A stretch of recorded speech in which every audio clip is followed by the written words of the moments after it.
ዛሬ በመልአኩ ቅዱስ ገብርኤል ዕለት አንድ የምስራች ሰምተናል። ለባሮኪ ድምጽ የሆናችሁ በሙሉ እንኳን ደስ አላችሁ። ባሮኪ በዛሬው ዕለት ማለት ነው ነፃነት ተብሎ ወደ ቤቱ ተመልሷል። ወንድማችን ብሩኬ ይግባኝ ተጠይቆበት ከእስር አልተፈታም። ሰብስክራይብ ለምንድነው የማታደርጉት? ለምንድነው የማታደርጉት? አሁን ማርኩ። ዛሬ በመልአኩ ቅዱስ ገብርኤል ዕለት አንድ የምስራች ሰምተናል።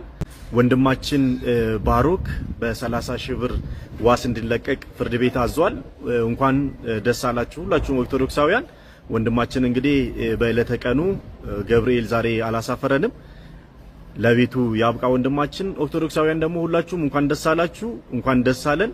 ወንድማችን ለቤትህ፣ ለትዳርህ፣ ለልጅ በሰላም ያብቃ። ወንድማችን ብሩኬ ይግባኝ ተጠይቆበት ከእስር አልተፈታም። ላለፉት 12 ቀናት ያለ ወንጀሉ ያለ ጥፋቱ የታሰረው ወንድማችን ፍትህ አልባው ጉዞ እንግዲህ ቀጥሏል ማለት ነው። ዛሬ መስከረም 19 ቀን ፍርድ ቤት ቀርቦ ነበረ። በዕለተ ቅዱስ ገብርኤል በ30 ሺህ ብር ዋስ ተለቆ የነበረ ሲሆን ነገር ግን ይግባኝ በድጋሚ ተጠይቆበታል ማለት ነው። እግዚአብሔር የወደደውን ያደርጋል። በዚህ መካከል ሁላችንም ደግሞ እውነቱን በመግለጥ ወንድማችንን አይዞ ብለን በማበረታታት መቀጠል መቻል አለብን። አካውንቱ የቲክቶክ አካውንቱ 1 ሚሊዮን ፎሎወር ሊገባ የቀረው 30 ሺህ ፎሎወር ብቻ ነው።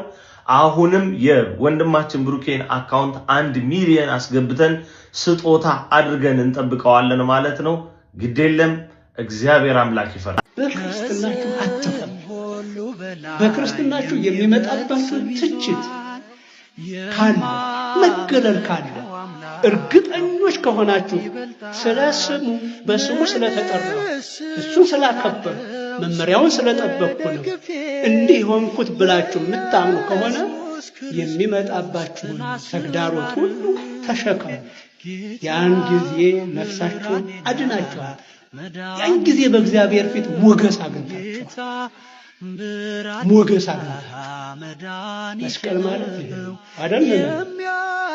መስቀል ማለት ይሄ በዚህ ልክ ነን ይሆን?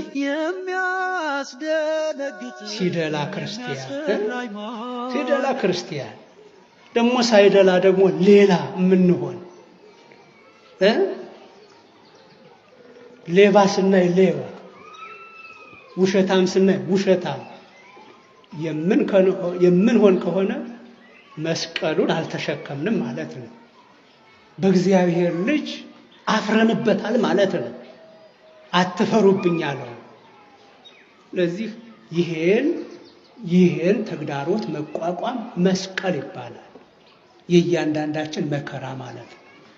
ሌላው ሁለተኛው መስቀል ማለት ምን ማለት ነው ብያችኋል። ክርስቶስ የተሰቀለበት እንጨቱ እኛ የምንይዘው ይሄ አርማው በልብሳችሁ ላይ በግንባራችሁ ላይ አርማ አድርጋችሁ የዳንኩት በዚህ መስቀል ላይ ክርስቶስ ዋጋ ከፍሎ ነው ብላችሁ የምታስቀምጡት ሌላው መስቀል የሚባለው ይሄ።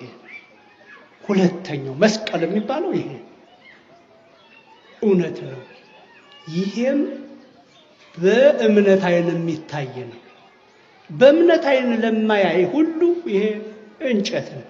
ዝም ብለው ግንድ ተሸክመው ይዞራሉ እንባል ይሆናል፣ ትባሉ ይሆናል።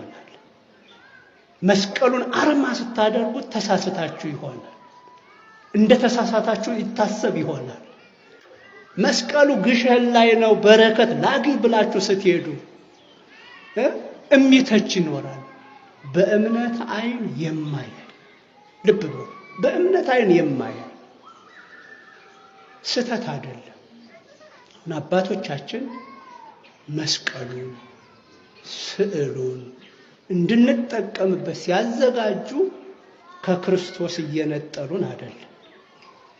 ክርስቶስን የማወቅ ክርስቶስን የመረዳት ክርስቶስን የማመን መገለጫዎች ናቸው እነዚህ እንጂ ክርስቶስን እያዘናጋን እንዳይመስላችሁ። ክርስቶስን መስቀሉ ይተካል ብለንም አይደለም፣ ስዕሉ ይተካል ብለንም አይደለም። በእምነት አይን ማየት ሲያቀተን ግን ጸበል መጠጣት ይከብደናል።